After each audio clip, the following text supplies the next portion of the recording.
Brothers and sisters, when corrupt people are in charge, when corrupt people have power, they tend to abuse it. We know this from our own tradition. We've seen the story of Musa and Fir'aun. When Fir'aun had absolute power to the point where the people in his area thought that he was actually a god, thought that he could actually bring down the rain and make the Nile River overflow and bring abundance to them, that then he was capable of all sorts of evil and oppression, enslaving Bani Israel, murdering their children, and so on and so forth. If evil people are in power, or corrupt people are in power, then they will abuse it. I'd like to tell you a couple stories about when I was a young man, and they actually relate to, well, maybe I'm still a young man, but when I was a younger man, and as they relate to some developments that are happening right here in our own community in the wake of the aggression and the escalation and the occupation of our brothers and sisters in Gaza and Palestine. When I was a teenager, when I was in high school, the 9/11 happened. And shortly after 9/11 was the invasion of the Iraq War just 2 years later. Now at that time, I was somebody who tried to educate myself and tried to understand. And I quickly came to the conclusion that the foreign policy of this nation was mistaken. That when we were, and this is long before I accepted Islam, that this was an error, this was a moral mistake, that we were on the wrong side of history. And so I made a decision even with the limited ability that I had as just a teenager, to try to take a stand and try to speak up and try to do what I could. So the first thing that I did was I stopped standing for the Pledge of Allegiance. You know that in public school every day, they make you in homeroom stand up and say the Pledge of Allegiance. I pledge allegiance to the flag of the United States of America, etc., etc. And I was in a town that was so conservative that the homeroom teacher, every single day after we had finished the Pledge of Allegiance, he would raise his fist in the air and he would say, "Love it or leave it," every single day. So you can imagine the reaction that he had when I decided that I was no longer going to stand for this, which is a constitutional right, by the way. Why I'm telling the story is because the individual teacher in that circumstance, in that scenario, tried to do whatever he could to punish me. He tried to use his power and his position of authority to try to silence me, to try to get me in trouble. Alhamdulillah, I had some other people in the school that were much more sympathetic and they were able to intervene on my behalf. Fast forward another year or two, I'm a sophomore, I'm a junior, and our school, this is a common thing in public schools by the way, I'm not sure if they do it in Utica, was to allow different branches of the armed forces to come in and run gym class. So they would have the Army sometimes come in and everybody would do push-ups, or they would have the Marines come in and we'd do jumping jacks and this sort of thing. And it was money for the school and it was easy recruitment for the armed forces. Now this is during the invasion of Iraq and something that I morally opposed. And so I decided again, with my limited ability to do anything, as just a teenager who wasn't even able to drive yet, I said, I'm going to try to speak up and not participate in this gym class. So I would actually sit on the side when the armed forces were running the gym classes, and I said, I refuse to participate. And again, there were people in positions of authority that tried to punish me. The gym teachers, they tried to give me zeros, they tried to fail me. It went all the way up to the level of the superintendent. Thankfully, the superintendent at that time was a very reasonable man. He listened to my side of the story and he intervened on my behalf. But sure enough, I wouldn't escape high school unscathed, because people, when they're corrupt and they have power, they will attempt to punish you. They will attempt to abuse their power, to use it against you in whatever way they can. One day, once I was able to drive, I had a license. I used to bring my lunch to school every day in a brown paper bag. I would make it in the morning and bring it with me. One day I forgot it at home.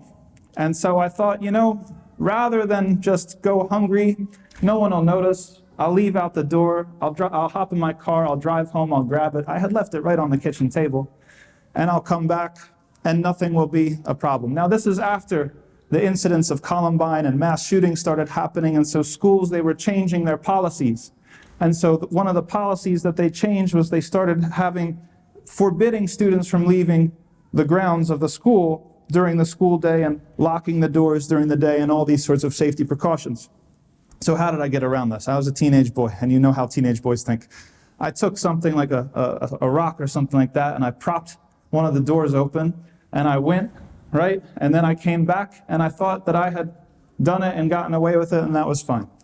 Sure enough, the same teachers and administrators that were angry at me for my previous stances, they found this as a pretext and an excuse to finally punish me with something. I ended up being suspended from school for a week, literally for propping a door open with a rock, because this is how they could exercise their power over me. They would use their position of authority to try to silence me, to try to punish me, to try to do something against me. So this is what your kids are up against in school. I have to let you know, because there's been some developments in our community that you should be aware of.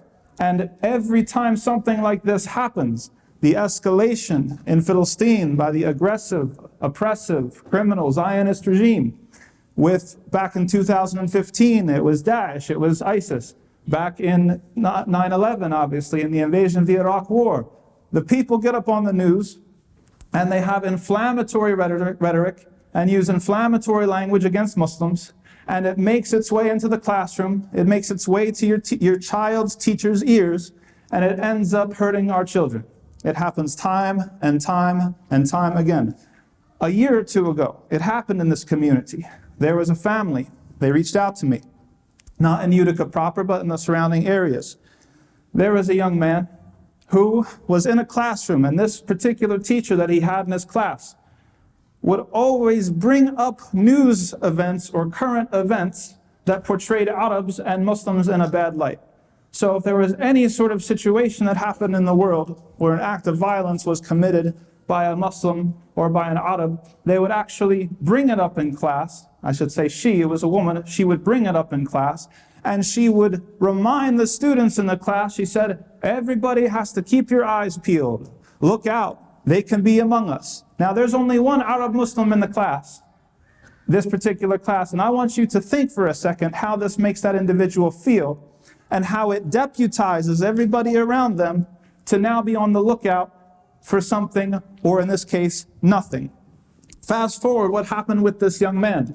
This young man was viewing a TikTok, right? And it was a common one that was going on. It was in Arabic, where a student, the roofs of the schools where you can push up sort of the tiles, they hit a Bluetooth speaker in the ceiling of the classroom, and then it was sort of a prank because then it would play music whenever they wanted to, and the teacher couldn't figure out what was going on.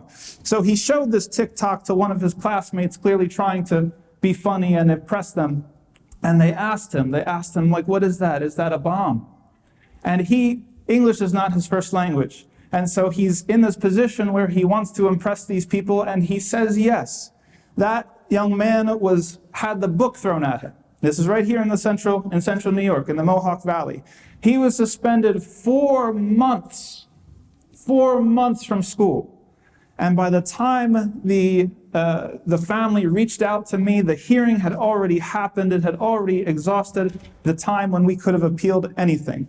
So you can see again how teachers, people who are corrupt, if they have power, they will attempt to use it against people. And you can bet that the teacher was the star witness, the person who was inciting her own students to turn against this Muslim young man, to turn against this Arab young man, that she was instrumental in the punishment of this young man for doing something, in this case, doing nothing. Recently, in the last week, we have reports that 4 Muslim students have been suspended from the Utica School District for objecting to teachers flying Israeli flags in their classrooms and for voicing their support of the Palestinian struggle. And you can bet that in their write-ups that they're not saying that they're punishing them for their pro-Palestinian stances. You can bet that they're finding an excuse, like propping open a door in my case, or some sort of attendance issue, or some sort of insolence issue, or talking back issue, or disrespect of authority issue. Brothers and sisters, we have to wake up. Brothers and sisters, we have to start paying attention. Brothers and sisters, we have to start organizing ourselves. They will do this, and they will keep doing this every time there's an escalation until we organize ourselves and push back and say enough is enough. Enough with targeting our children. Enough with targeting our young men and our young ladies. That every single person in this country has a right to speak their mind and to voice their political positions. And in a school, the teachers do not have a right to voice their political opinions. But we have to be aware that there is Islamophobia, there is bigotry, there is prejudice, there is hatred in our schools, our teachers, the people who are teaching our young men and women. And so we have to draw together and we have to come together in order to do whatever we have to do, write letters, emails, phone calls. When you see somebody out in the street, they're from the school board or from the city hall or they're the mayor. We're not letting the mayor come in here anymore and just take pictures. This is wrong. We have to challenge these people and say, what are you going to do about our young men and women? How are you going to protect our young men and women from these people who are in power and abusing their power and abusing their authority? I'm going to mention a couple things that have happened in the last week or two as examples of Muslims finally waking up and coming together and doing whatever they can to stop this type of oppression. Recently, President Biden made a trip to Minnesota. And Minnesota, as you know, in the Twin Cities, they have a large Muslim population. Well, they put their foot down and they said that there is absolutely no support for the Biden administration if there is not a ceasefire right now in Gaza. And this is something that was an embarrassment to President Biden. He went to 3 places, he was heckled, he was shouted at wherever he went. People were peaceful, alhamdulillah, but they made their position known, that we are not an automatic vote, we are not an automatic support, we are not a prop in your photos or your PR, that we care about certain things and we have to be represented, and if you are not accountable to us, then don't come around the masjid, then don't come for the dinners, then don't come for the PR. We're done, we're tired of that. In New Jersey, I think today or yesterday, 55 masajid, this is what it's going to take, think about it, 55 masajid organized together to release a joint statement to their representatives of all levels, the Senate, the Congress, the mayors, etc. These 55 masajid represent hundreds of thousands of Muslims in the state, New Jersey, that has the highest per capita population of Muslims in the country. They had an open letter expressing their disappointment, expressing their frustration about how their representatives have failed them, have failed to represent their interests, and demanding a ceasefire immediately. In New York and in Philadelphia, just the other day, we've seen how folks of the Jewish faith, organizations like Jewish Voice for Peace, have actually conducted sit-ins and have actually allowed themselves to get arrested at the state capitol building and in other places, in the train stations, just to prove a point that we demand a ceasefire now, and we're not going to be happy, and we're not going to allow anybody to sweet talk us until we get what we are asking for. This is going to keep happening. What happens to us, what happens to our youth, every single cycle, every single couple of years, if we don't take action, if we don't finally band together as one ummah, as one body, as one group of masajid. Last week I was with the brothers in Albany, and I know there's brothers in Syracuse. We have to get together. We have to organize and act as one. If we can act as one, then we can start to do things and get our elected leaders to finally listen to us and do what we are hoping that they do, which is the right thing. This is just the beginning. We've had demonstrations last week in Utica. We have a demonstration today in Utica, 4 o'clock at City Hall. We had them in Syracuse last weekend. We also had them in Albany last weekend. This is not just something that you show up once and you go home. This is not something that you show up once and go home.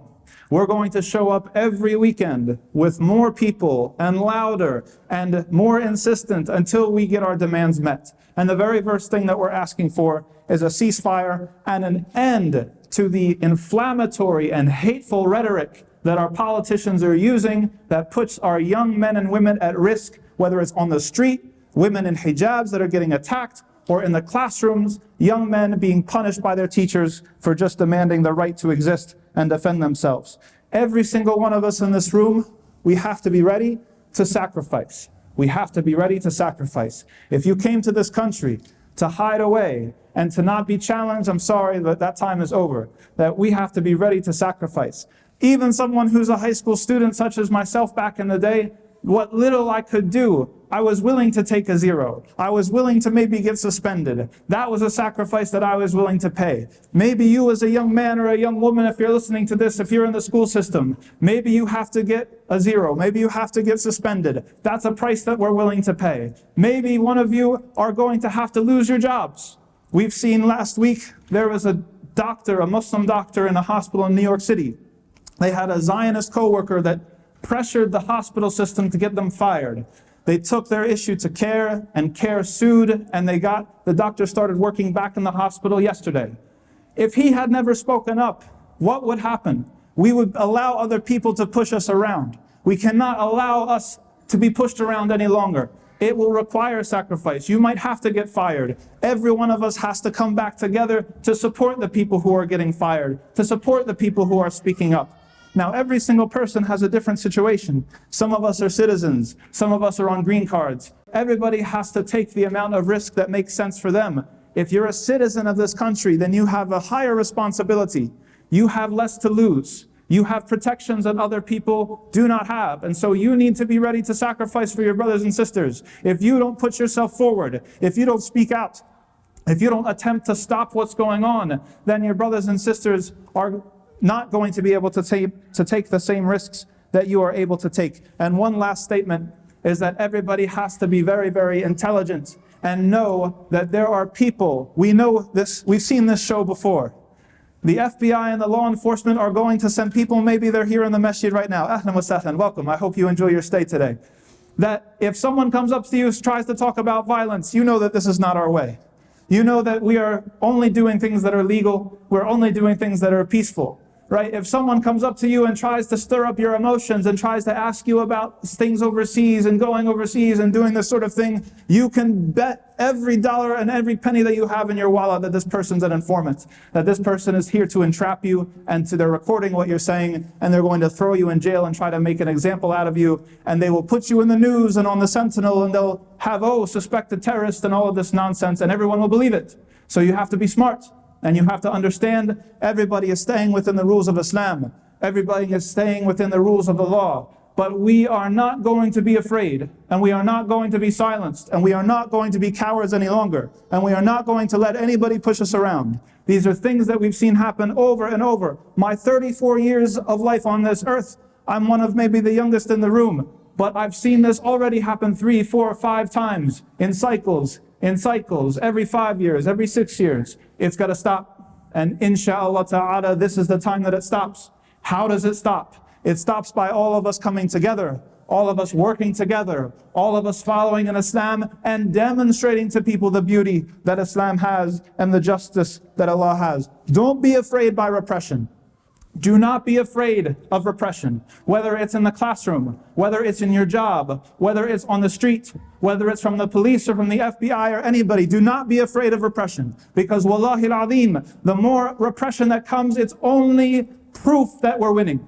Wallahi al-azim, they would not bother trying to repress us if they weren't afraid of our power once we organize and act as a single body. So the more that they try to repress and equate us to terrorists and equate us to doing things that we know that we don't believe in, the more that we know that we are winning. So do not be distraught, and do not be discouraged, and do not lose heart. Allah subhanahu wa ta'ala tells us in the Quran, do not lose heart when you know that you are on the right side. We are on the right side, and Allah subhanahu wa ta'ala is with us. And we ask Allah subhanahu wa ta'ala to make our feet firm.